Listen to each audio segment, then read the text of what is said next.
The alarm goes off.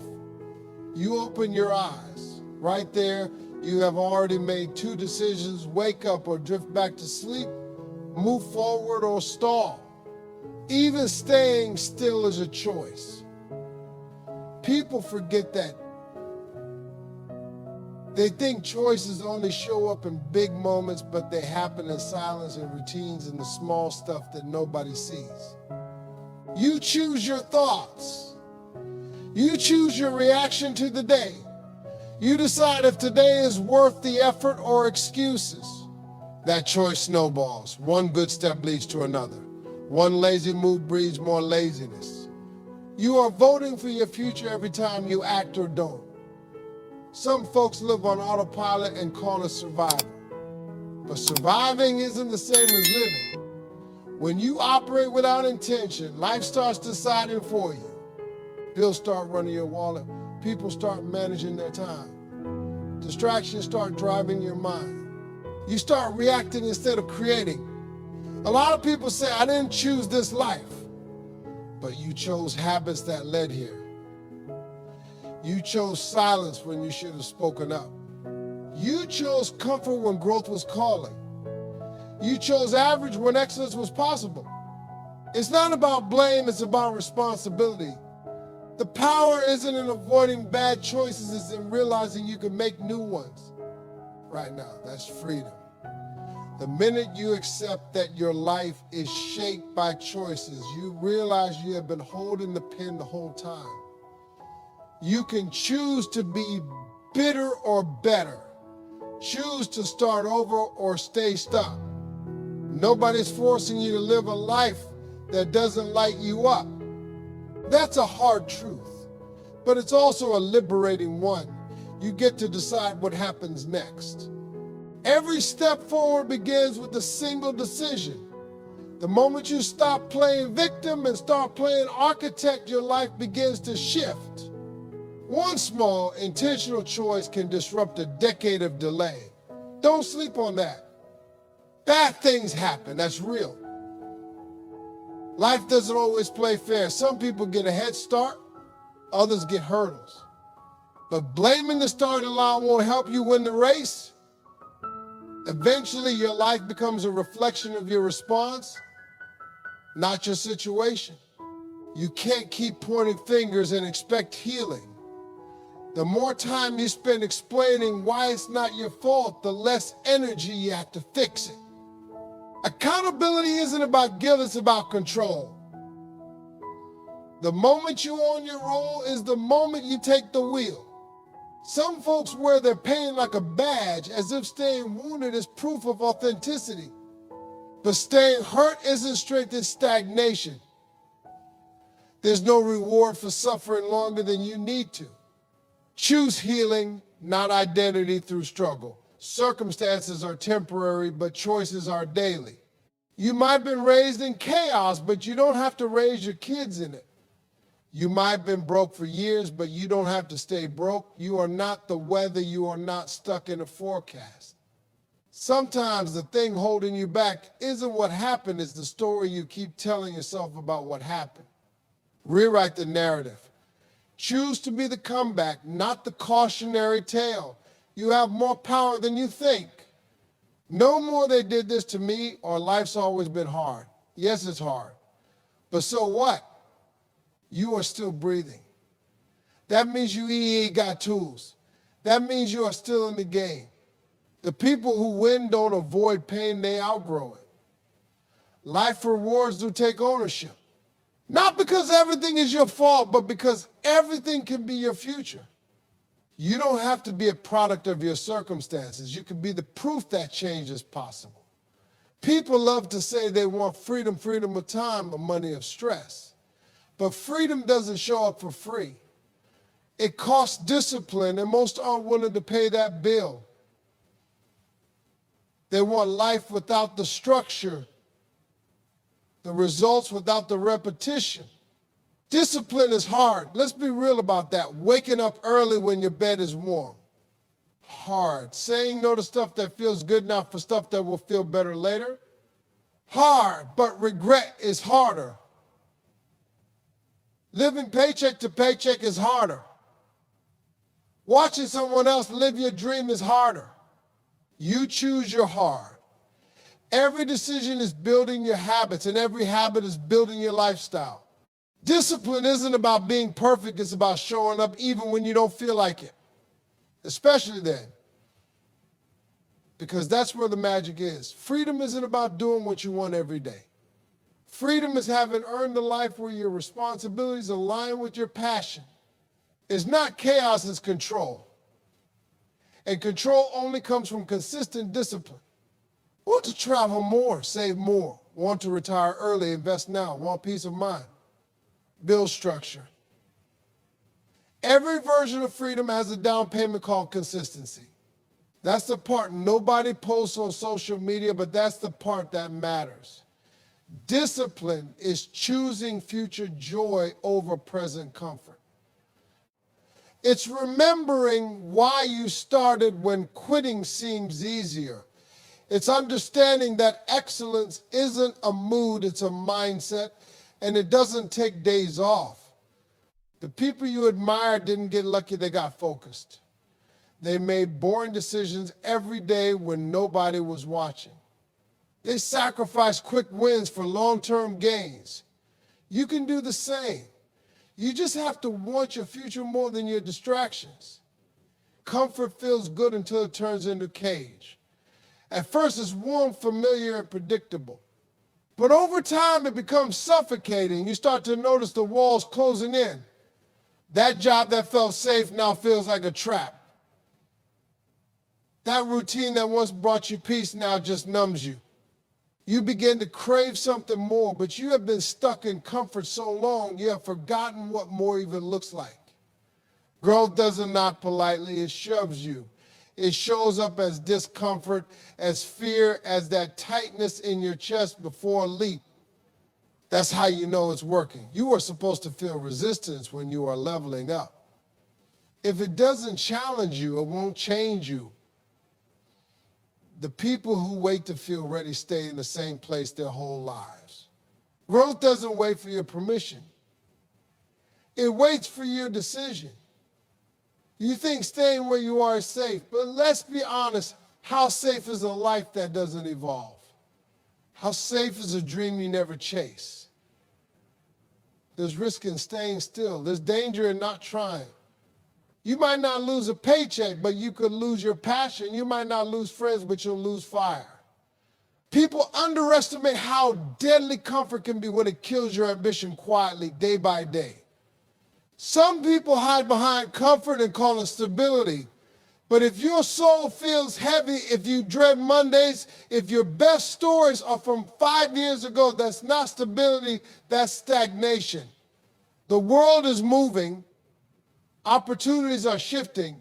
If you are not growing, you are falling behind. Comfort is the illusion that time is standing still, but time doesn't wait. Either you evolve or you evaporate. Choosing growth doesn't mean throwing your life into chaos. It means taking a step when you are used to standing still. It means raising your hand when fear tells you to stay quiet. It means applying, starting, learning, and risking. Growth is a choice that looks scary on the surface, but is freedom underneath. Every level of your life requires a better, braver version of you, but you won't meet that version while hiding from hard things. Comfort is addictive. The longer you sit in it, the harder it is to move. That's why people stay in dead-end jobs, toxic relationships, and small dreams. Not because they're lazy, but because they built an identity around staying safe. But you don't grow by reinforcing your limits. You grow by stretching beyond what you have known. And yeah, it's going to be uncomfortable. That's the price of becoming someone new. The most dangerous thing you can do is succeed at something that no longer fulfills you. Don't confuse comfort with alignment. Don't confuse being okay with being alive. If you have got a fire in you, honor it. If you have discomfort, use it. Because that's not something to fear, it's a signal. And if you keep ignoring it, eventually the pain of staying the same will outweigh the fear of changing. Who you surround yourself with will either sharpen your vision or blur it completely. You might think your environment is neutral, but it's not. Every conversation, every interaction, every silence, things are shaping your mindset whether you notice or not. You become what you are around. So if you are around people who settle, complain, gossip, or quick guess what habits you are silently soaking up without even realizing it. Some of you are loyal to people who stopped growing years ago. You keep them close out of history, but history doesn't equal destiny. Just because they've been around doesn't mean they're helping you move forward. Comfort in friendships can be just as dangerous as comfort in life. If your circle doesn't stretch your thinking, hold you accountable, or bring peace to your space, then what exactly are they doing? Check your circle's energy. Are they clapping when you win or going quiet? Do they encourage you to take that risk or talk you out of it because they're scared of doing it themselves? People project their limitations like it's advice. If they haven't built anything, they'll try to convince you not to build either. That's not support, that's sabotage with a smile. And it's on you to recognize the difference. You get to choose your circle. That's a powerful thing. You don't have to keep people around just because they've been there. Some people were meant for your past, not your future. And keeping them around out of guilt or fear is like dragging anchors when you are trying to fly. You don't owe anyone access to your energy if they're not investing in your growth. Stop saying they're not that bad like that's a reason to keep someone close. Not being toxic isn't the same as being empowering. If they're not helping you evolve, then they're helping you stay the same. And staying the same in a world that's constantly moving forward is a slow form of dying. You need people who challenge you, inspire you, and force you to level up just by how they live. People think friendship is about loyalty, but real friendship is about alignment. Are we growing in the same direction? Are we building lives that match our talk? Are we being real with each other even when it's uncomfortable? If not, what are we doing? This isn't high school. You are allowed to upgrade your circle. You are allowed to outgrow people. Growth doesn't mean you hate them. It means you love yourself enough to move on.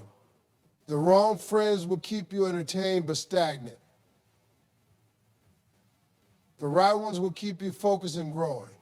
You have got dreams to chase, habits to build, peace to protect, and a future to construct. Every person in your space should either be contributing to that mission or stepping aside.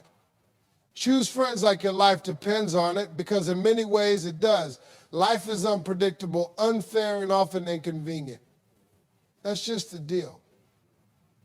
Things will happen that you didn't plan for. Somebody will lie to you. You'll get overlooked. Plans will fall through. And nothing will go the way you mapped it out. But the one thing that stays in your control through all of it is your attitude. That's your anchor. That's your power. Nobody gets to dictate that unless you hand it over. You don't have to smile through pain or pretend everything's okay. This isn't about toxic positivity.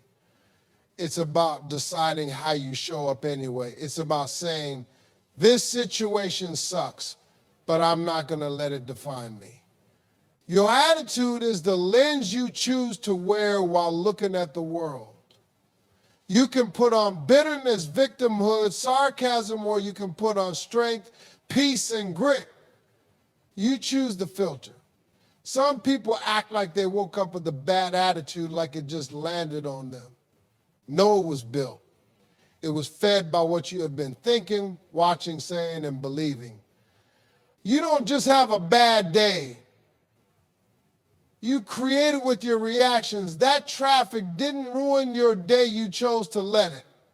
That text didn't steal your peace, you handed it over. The more you recognize your power in those moments, the more you stop giving it away. Your attitude is your brand. It walks into the room before you do. People remember how you made them feel, and that's shaped by your energy. If you are constantly negative, sarcastic, defensive, or emotionally unavailable, that's a choice you have trained into your personality. But the good news is it's just as trainable to change it. You can decide to be the light. You can decide to be the calm in the chaos. When things go wrong, people love to justify their bad mood with, "You don't know what I'm going through." And while that might be true, it's not an excuse. Everybody's going through something. Life is hard for all of us in different ways. The winners are the ones who feel the weight but still walk forward with intention.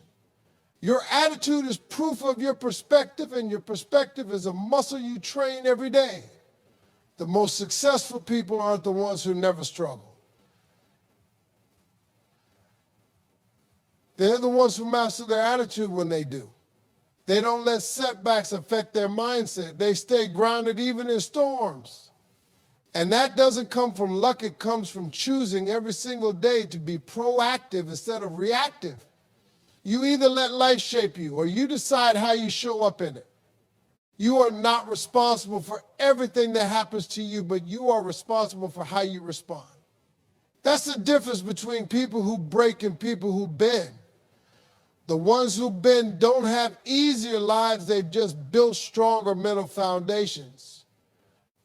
Attitude isn't a personality trait, it's a decision you make again and again, moment by moment, situation by situation, no matter who's watching. Excuses sound smart in your head, but they're just dressed up decisions. You say, "I don't have time," but the truth is you chose to scroll, not procrastinate or avoid. Every excuse has a real choice hiding behind it. You just gave it a different name to protect your ego.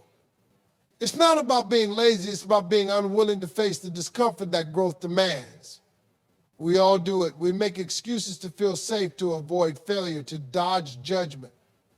But deep down, you know when you are lying to yourself. You know when you could have tried harder. Excuses don't fool your future, they only slow it down. They feel good in the moment, but they steal momentum. They trick you into thinking you are still moving when you are just spinning. Every time you make an excuse, you are voting against your potential. You are saying, "I'm okay with less than what I want." But you are not okay. That's why you feel restless. That's why you are frustrated. Excuses quiet the guilt temporarily, but they never satisfy the dream. They just give you reasons to delay the action that would have changed your situation. Look at your life and track the patterns. The goals you haven't hit, how many of them are blocked by real barriers, and how many by self-imposed stories? Be honest. Maybe you weren't ready. Maybe you were scared. That's human.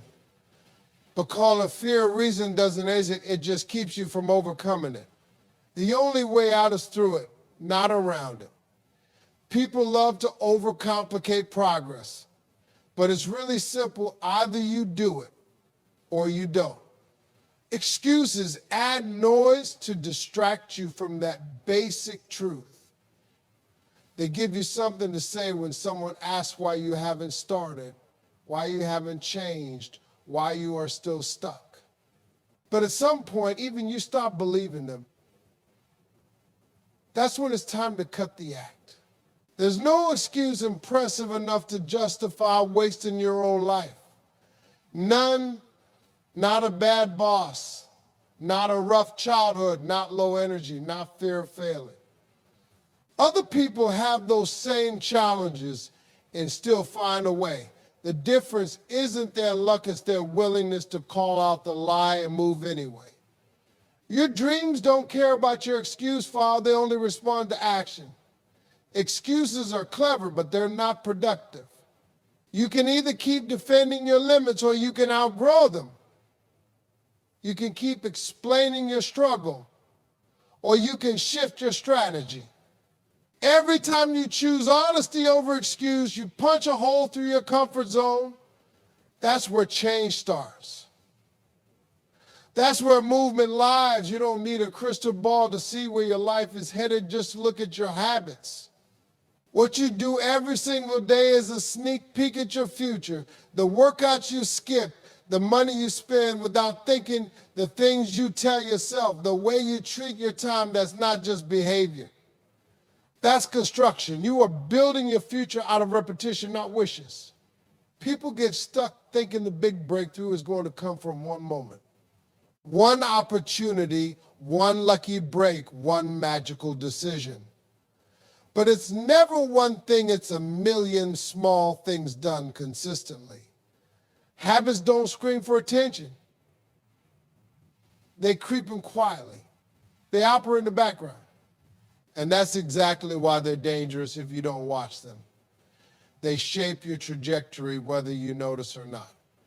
Your habits are the roots of your life. You can't see them at first, but they're either anchoring you in growth or choking the foundation. Do you want to change your life? Change your Tuesday afternoon routine. Change how you respond to boredom. Change what you do in that 10-minute window between tasks. Change the automatic stuff, and your whole reality starts shifting with it. Look at the habits of the life you say you want. Do they match yours? Because a dream without matching habits is just a wish list. You can want peace, but if your habits are chaotic, that peace isn't coming. You can want health, but if your habits are built on convenience, that health won't last. You can want success, but if your habits are comfort-based, success will stay out of reach. People say, I'll start when I feel motivated, but habits don't wait for motivation.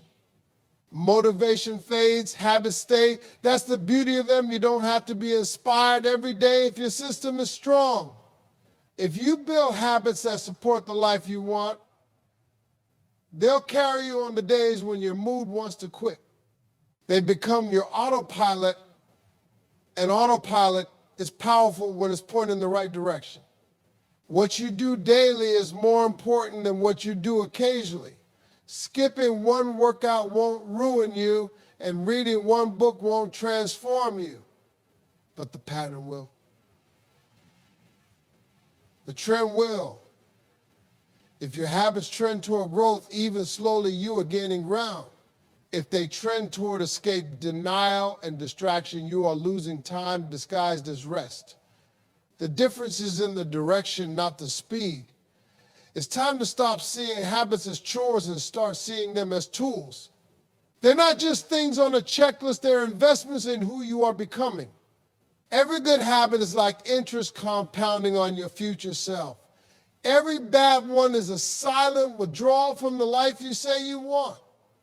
Your habits are your real resume, your real credit score, your real vote. And every day you are casting another one without even speaking. Peace isn't always about lighting candles and breathing deeply. Sometimes it's about cutting cords. It's about realizing that not everyone gets to sit at your table, even if they help build the chairs. Choosing peace sometimes means choosing quiet over chaos, solitude over drama, and space over forced closeness. And that choice can feel cold to others, but it's clear to you. Some people only know how to connect through conflict.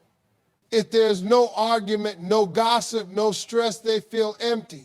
And when you start craving peace, they'll say you have changed. That's fine. Change isn't betrayal, it's evolution. You don't have to carry every relationship just because it has history. Some people were part of your survival, but they're not built for your growth. Peace requires boundaries. And boundaries don't always come with explanations. You don't need to give a speech, a warning, or a breakdown of your decision. Distance can be quiet. It can be gentle. But it has to be firm. If you are constantly drained after talking to someone, that's data. If your spirit feels tense before the call even starts, that's a sign. And signs are meant to be followed. You can love someone and still recognize they're not good for your mental health.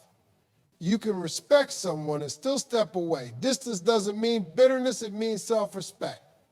You are not obligated to be emotionally available to people who weaponize your kindness, drain your energy, or disrespect your growth.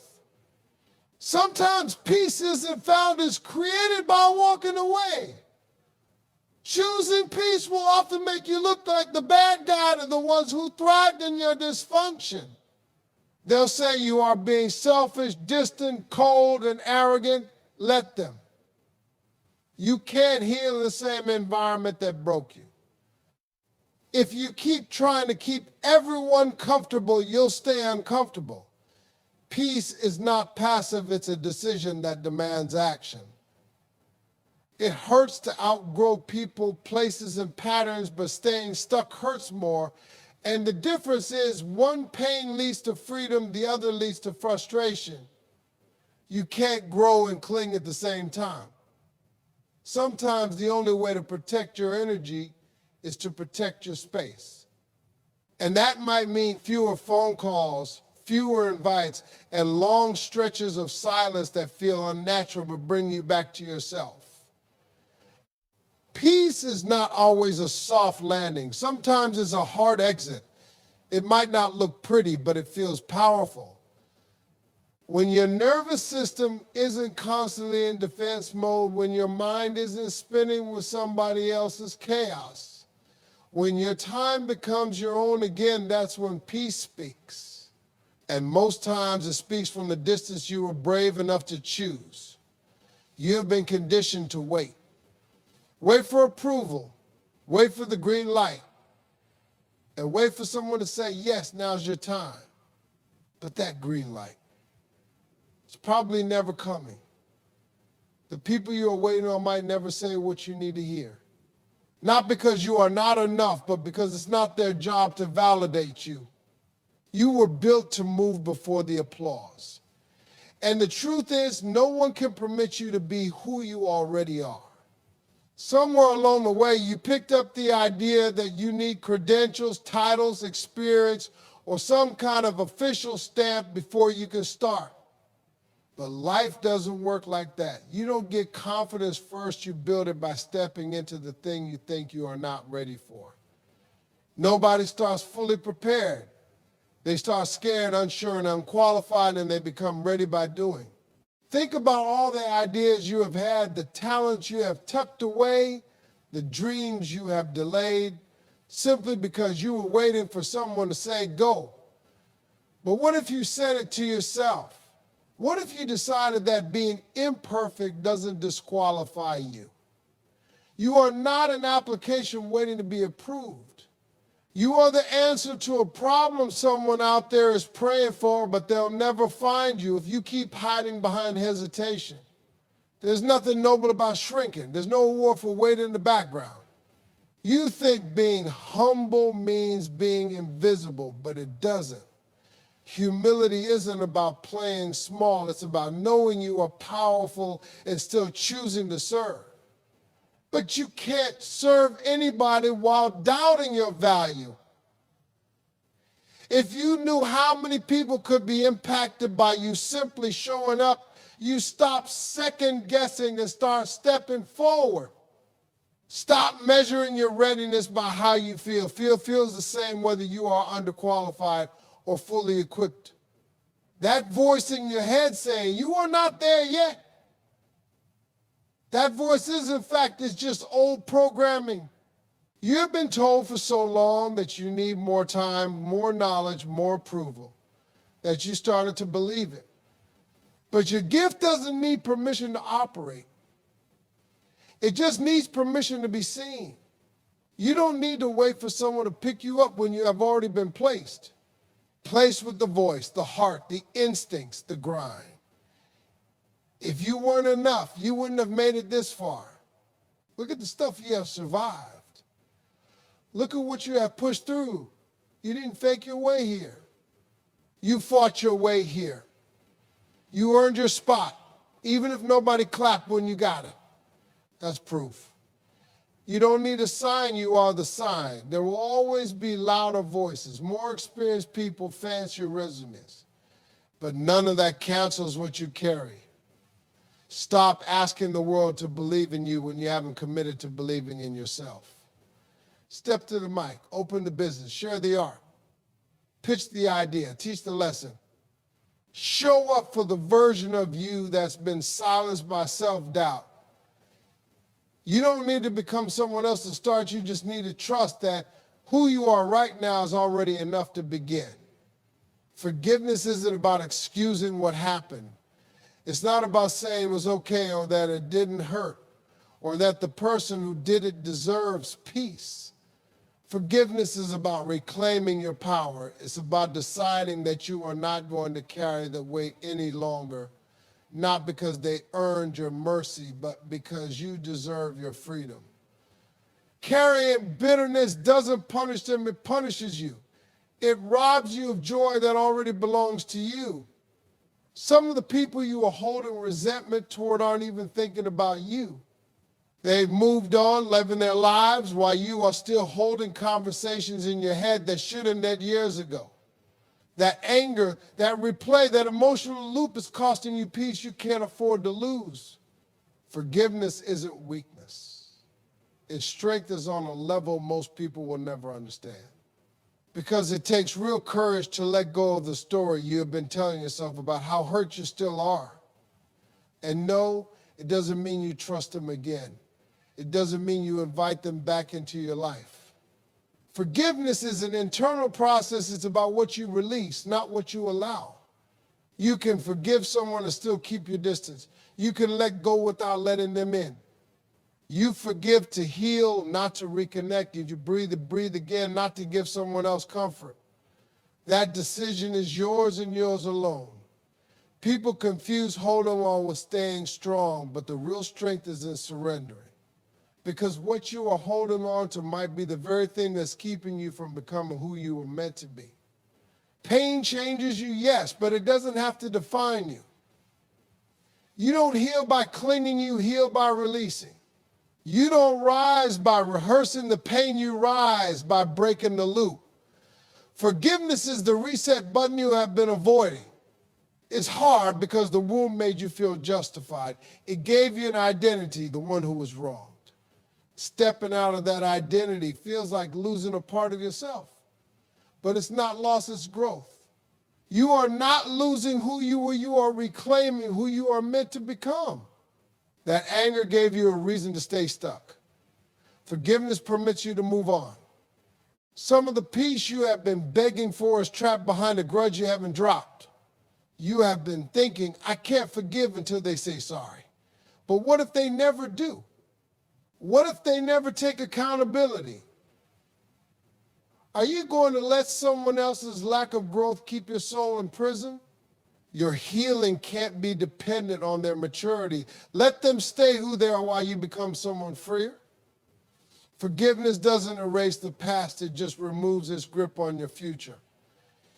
You still remember, you still learn, but now you move differently. You stop bleeding on people who didn't cut you. You stop reacting out of wounds that should have scarred by now. And the moment you stop waiting for closure and choose to create your peace, that's when everything changes. That's when healing becomes real. That's when you take your power back without saying a single word. Pride will have you holding on to a sinking ship just because you built it. You'll stay in bad jobs, bad relationships, bad mindsets, not because they serve you, but because you don't want to admit they're not working. That's what pride does. It convinces you that backing down means losing. But the real loss is staying stuck just to save face. Pride isn't strength, it's stubbornness dressed up like confidence, and it's costlier than you think. Some of the biggest breakthroughs in life are locked behind the words I was wrong. But pride will make that sentence feel impossible. It'll have you defending bad decisions just to avoid looking weak. You'll miss out on healing because you refuse to be the first to apologize. You'll sabotage opportunities because you don't want to look like you need help. That kind of pride isn't protecting you, it's isolating you. Do you know how many people are drowning beside us because they're too proud to ask for guidance? They'd rather struggle in private than admit they don't have it all figured out. Meanwhile, humility would have saved them time, pain, and progress. There's nothing soft about saying, I don't know, or I need help. That's courage. That's wisdom. That's how you get better. But pride blocks all of that. It keeps you stuck at the same level, clapping for yourself in the dark. Humility doesn't mean shrinking. It means staying teachable. It means knowing you are valuable but not infallible. It means being confident enough to say, I don't have all the answers, but I'm willing to learn. That attitude, it multiplies your growth. People trust you more. Opportunities find you faster. You evolve quickly because you are not too proud to pivot. Humility isn't weakness, it's your competitive edge. People respect humility because it's rare.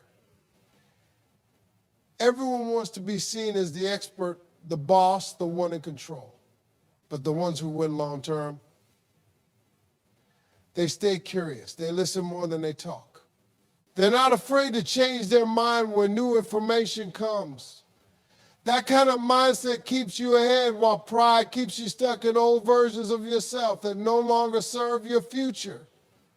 Pride will also kill relationships. It'll keep you from saying sorry. It'll stop you from seeing someone else's perspective. You'll choose being right over being connected. You'll guard your ego instead of guarding the relationship. And before you know it, you have pushed away people who loved you all because saying, I hear you felt like losing. Pride will cost you intimacy, peace, and trust if you let it. But humility, it compounds. It builds bridges. It invites collaboration. It opens doors that pride slams shut. People want to grow with people who can admit they're still growing. They want to follow leaders who can admit when they've made a wrong turn. Humility doesn't just make you better, it makes everyone around you better. And that kind of legacy lasts far longer than any prideful win ever could. Time is the one resource you never get back. You can lose money and make more. You can lose people and find new connections. But once time is gone, it's gone. Every minute you waste is a minute you donate to nothing. If you are not actively choosing how you spend your time, then your time is choosing for you. That's how people wake up 5 years later wondering where all their energy when it got spent without a plan. Most people aren't out of time, they're just out of order. They're busy but not productive. They're moving but not progressing. Their schedule's full, but their purpose is empty. And it's not because they don't care, it's because they never stop to take control of the clock. They let everybody else's needs, problems, and noise dictate their day. But until you own your hours, you'll always feel behind, even if you are constantly doing something. You know how time flies? Through distraction, disguised urgency. That phone that buzzes every few seconds. That endless scroll. That quick text turns into 30 minutes gone. That's time theft. Every time you say, I'll just do it later, you are giving the moment away to a future version of you that might not even have the capacity to deal with it. You are not buying time, you are borrowing stress. If you don't plan your priorities, someone else will insert theirs. That's why boundaries aren't just emotional, they're also on your calendar. Block your time like your future depends on it, because it does. Block time to build, to rest, to strategize, to grow. Don't just hope you'll find a free hour. Own it. Protect it. Schedule it like it's sacred, because the dreams you say you care about will die in the margins if you don't make them a priority. Structure doesn't limit your freedom, it creates it. When you decide when and where to invest your energy, you gain momentum. You stop waking up overwhelmed and start waking up with intention. You are no longer reacting to your day, you are commanding it. You know when to say yes and when to say no, because your goals are running the clock, not your feelings or your habits. Everybody gets 24 hours. The difference isn't in the amount, it's in the management. Two people can have the same schedule, but one moves with focus while the other drowns in chaos. Do you want to change your life? Look at your time like it's currency. Ask yourself every day, what did I spend it on? Did it move me forward or just keep me busy? Because busyness without direction is just a distraction in disguise. Running your time doesn't mean you never rest. It means you choose your rest instead of escaping into it. It means your rest becomes fuel, not avoidance. It means you live on purpose instead of by default. And that's what separates the overwhelmed from the unstoppable ones who treat time like a weapon, not a wish. The ones who don't wait for the clock to align with their goals, but force their goals to dictate the clock. Every word you speak is a seed, and your life is the soil. The things you say about yourself, about your situation, about your future, they don't just disappear into the air. They take root. They grow. They become your mindset, your belief system, your atmosphere. And most of us don't realize we're planting weeds while wondering why our life feels overgrown. You keep saying, I can't, and then wonder why you don't. You say, nothing ever works for me, and then act surprised when it doesn't. Words create energy, and energy creates reality. My thing is just venting, just being honest, just telling it like it is. But if you are constantly speaking defeat, you are cultivating doubt. If every time you open your mouth, you reinforce limitation, you start to live inside that limitation. It's not about pretending everything's perfect. It's about realizing your mouth can either reinforce your struggle or spark your breakthrough. Words build patterns, and patterns become identity. Listen to how you talk about your goals. Are you planting faith or fear? Do you speak with power or hesitation? Do you call yourself capable or cursed? It's not superstition and structure. The words you speak over yourself are the foundation your confidence stands. You can't expect to feel strong when you are constantly tearing yourself down.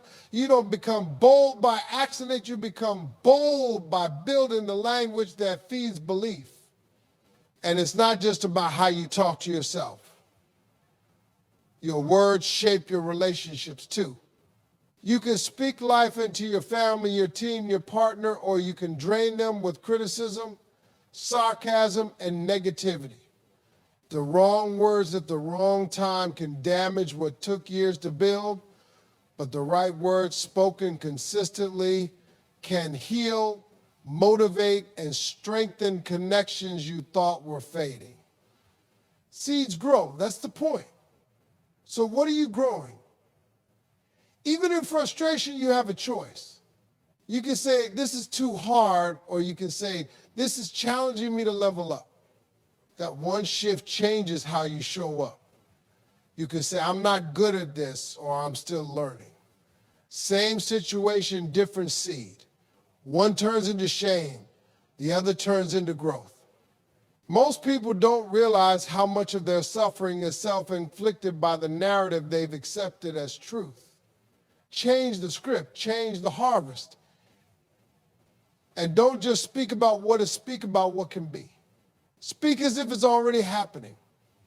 Not in a faker way, but in a faithful way.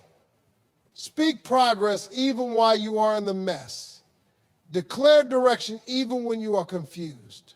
Your mouth can either echo your problems or declare your path. It's not about pretending the pain doesn't exist. It's about refusing to give it a microphone. Speak the outcome you want to see and you'll start moving like it's possible. You don't need to be perfect with your words. You just need to be intentional. If your life is the garden, your words are the water, the sun, and the fertilizer. You've got to be deliberate. Stop throwing out complaints like confetti and expecting blessings to bloom. Speak strategy. Speak vision. Speak healing. Speak discipline.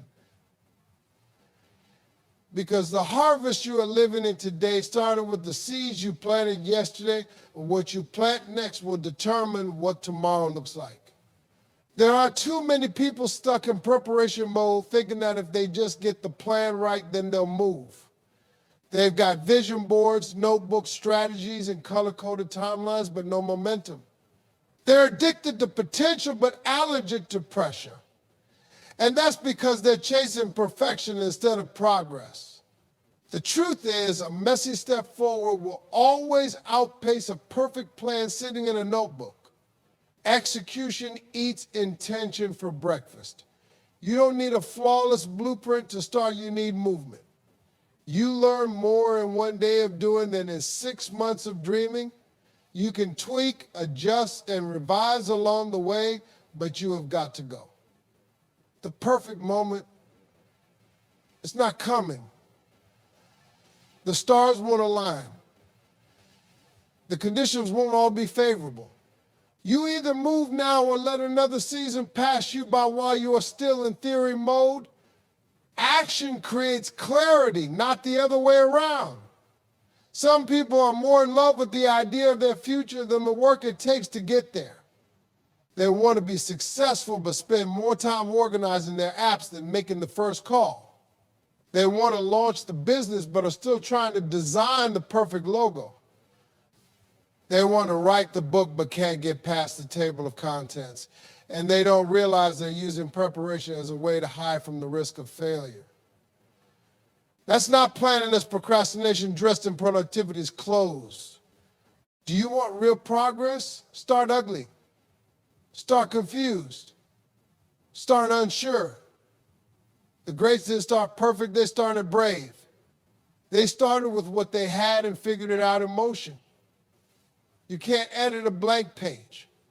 You can't correct a path you never stepped onto. Movement gives you feedback. Movement gives you fuel. Sitting still, waiting for the perfect equation, that doesn't make you ready, it just makes you late. And here's the kicker, your first plan probably won't work anyway. Most breakthroughs come from failing forward, not from flawlessly executing plan A. You'll get punched in the mouth, adjust, and find a better route. But if you never start, you never learn. The best plans are built in real time through trial, error, and resilience. Nobody gets it all right on paper. The people who win are the ones who adapt to the fire, not the ones who avoid it. Stop waiting until you feel confident. Confidence is built through action, not before it. You earn confidence by being scared, by surviving missteps, by discovering what you are made of when you refuse to back down. No amount of thinking will give you the courage that one bold move can create. So stop analyzing and start building. Start with what you know, do what you can, and trust that motion beats mastery every time. Plans are important, yes, but they're just a map. They don't drive the car. You do. You can have the best GPS in the world, but if you never put the key in the ignition, you are not going anywhere. So stop worshiping strategy and start honoring execution. Start treating movement like the miracle it is, because the people who change the game aren't the ones who think the most, they're the ones who do the most. Especially when it's uncomfortable, uncertain, and imperfect. It's easy to think that change takes years. Your entire life needs to be rebuilt brick by brick over a lifetime. But the truth is, most of your biggest shifts, the ones that redefine you, rewrote you, and rewrite your story start with one decision. One bold, uncomfortable, defiant choice to say, I'm not doing it like this anymore. That one moment of clarity can slice through years of confusion. It doesn't take 100 changes, it just takes one that you commit to fully. One decision to leave what's draining you. One decision is to show up for yourself. One decision to finally stop betraying your potential just to stay light, safe, or comfortable. That's the kind of decision that resets the whole table. People think transformation is some grand, dramatic process. No, it's that quiet moment where you stare your old self in the face and say, I'm done living like this. You don't need a new year or a new degree. You need a new standard. And that starts with a decision. That decision won't feel easy. It'll feel like war. You'll question it. You'll feel resistance. You'll hear all the old voices telling you why you are not ready, why you are too late, why it's too risky. But if you don't override that noise, you'll stay loyal to a version of life that doesn't even reflect who you are anymore. Growth doesn't happen when things are easy. It happens when you finally decide to stop negotiating with excuses. One decision can start the business. One decision can end the cycle. One decision can put your health back in your hands. One decision can free you from people who never saw your value. You don't have to fix everything overnight. You just have to choose one thing and move. That one thing will create a ripple effect. Because momentum is a magnet. Once you start attracting more reasons to keep going. You have got to stop telling yourself you are stuck. You are not stuck. You are just scared of what choosing differently might cost you. But the real cost is staying the same. The real pain is looking back and realizing you delayed your breakthrough for another year, another decade, just because you were scared of discomfort. Safe choices keep you familiar. Brave choices create freedom. Every time you think you need a miracle, remember that the miracle might be locked inside a decision you have been putting off. The phone call you have made, the boundary you haven't set, the leap you haven't taken, the version of you you have been avoiding because you know they'll require more from you. But that version of you, the one with fire, peace, discipline, and freedom, they're just on the other side of a decision you keep postponing. You don't need all the answers right now. You don't need to know how it'll all play out. You just need to say yes to the next right thing. The decision to believe in yourself when it would be easier not to. The decision to choose healing over bitterness. The decision to start over instead of settling. And when you make that choice, everything shifts because the moment you commit, the rest of your life starts to rearrange around it. Life doesn't care about your plans. It will hit you with delays, losses, curveballs, betrayal, pressure, and timing that makes absolutely no sense. You can't schedule struggle. You can't predict every setback. But you can decide who you are going to be in the middle of it. You can't stop the storm from showing up, but you can choose whether you crumble or anchor down. That's where your real power is not in what happens to you, but in how you respond to what happens to you. Too many people spend their whole lives trying to control things they were never meant to. They try to change other people. They obsess over outcomes. They lose sleep over situations that are already outside their hands. And all it does is steal their peace. When you live in reaction to everything, you become emotionally hijacked by circumstances. But when you control your response, you regain the steering wheel. You don't stop the chaos, you stop letting it decide who you become. The job didn't call back. The person goes to you. The plan fell apart. The money didn't come through. Okay, now what? You can spiral, or you can strategize, you can break down, or you can break through. Pain is real, yes, but reaction is a choice. You are either amplifying your power or handing your way with every response you give. Emotional maturity is when you realize you don't have to attend every argument, entertain every offense, or match every negative vibe thrown at you. And that doesn't mean you fake positivity. It means you choose discipline over drama.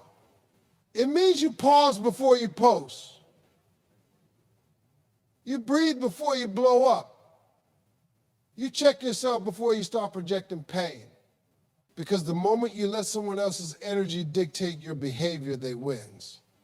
You are not in control of the economy, the weather, or people's opinions, but you are in control of your energy, your mouth, your tone, and your next move. This is where emotional intelligence kicks in.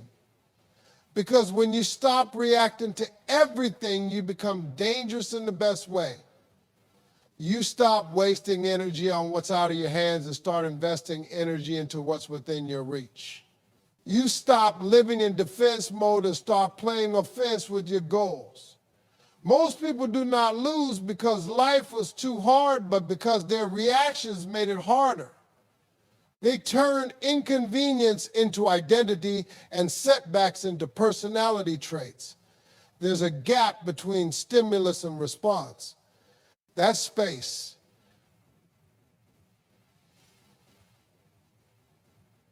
That's where your growth lies. That's where maturity, wisdom, peace, and power sit, right in that pause. Someone disrespects you, pause. Something goes wrong, pause. Are emotions high? Pause. Because in that pause, you choose who shows up next, the healed version of you or the triggered version. That one moment can change the direction of an entire situation. One response can build or burn a bridge. One reaction can open or close a door. You will not always feel in control, and that's okay. The point isn't to master the world, the point is to master yourself. The strongest people don't control everything. They've just learned how to stay grounded while everything else is shifting. They don't need perfect conditions to keep moving. They just keep showing up steady in chaos, clear in confusion, and calm when everything else is loud. That's real power. That's how you stop letting the world shape you and start shaping your world back. You are going to face days where nothing around you validates who you are. No applause, no progress, no reassurance, just silence and setbacks. And in those moments, belief isn't just optional, it's survival. Belief isn't about ego, it's about endurance. Because the world will try to define you by your failures, your delays, your background, your past, but the most powerful choice you'll ever make is to believe in yourself anyway. Even when it doesn't make sense, even when nobody claps, even when the mirror reflects more doubt than confidence. You don't need a crowd to convince you, you need a decision that doesn't shake when your emotions do. Believing in yourself means trusting the seed even when you can't see the fruit.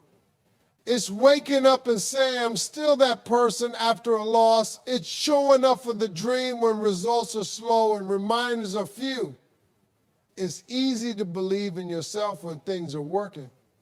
But can you still believe when everything feels like it's falling apart? Every giant move in your life is going to be preceded by a stretch of uncertainty. That's the test. Can you walk when the path isn't lit? Can you bet on yourself with no guarantees? Can you carry your potential without applause, approval, or a pat on the back? That kind of belief is rare. It's quiet, it's gritty, and it doesn't always feel good, but it changes everything. Because when you believe in yourself anyway, you act like it. You talk like it. You move like it. Most people don't fail because they didn't have the skills. They fail because they gave up believing before they had time to bloom. They didn't water their gift long enough. They let comparison choke their confidence. They waited for someone else to tell them you are ready instead of declaring it themselves. But belief is a solo sport. You've got to coach yourself out of fear. You've got to pick yourself up in private. You've got to keep the vision loud even when life gets quiet. Do you know how many people would be unstoppable if they just kept believing? If they didn't let one no cancel the whole purpose. If they didn't let one season of pain convince them that they had no future. You have to believe even when the evidence is missing. Even when your bank account says you are broke. Even when the relationship ends. Even when the door closes. That's when belief means the most, when it costs you something to keep it alive. Belief isn't passive, it's aggressive. It demands action, it demands movement when doubt wants you frozen. When you believe in yourself anyway, you apply for the job you feel underqualified for. You launch the idea with no blueprint. You stand up for your boundaries even if your voice shakes. You don't need perfect timing, you need powerful belief. And belief doesn't mean you never question, it means you never quit. When you believe in yourself anyway, you stop waiting for someone to come save you. You become your rescue mission. You stop asking for permission to rise. You stop needing every answer before you act. You move like it's already happening. You speak like it's already yours. You show up like the future is watching, because it is. And the version of you you are becoming is waiting for one thing: for you to believe in them before the world ever does.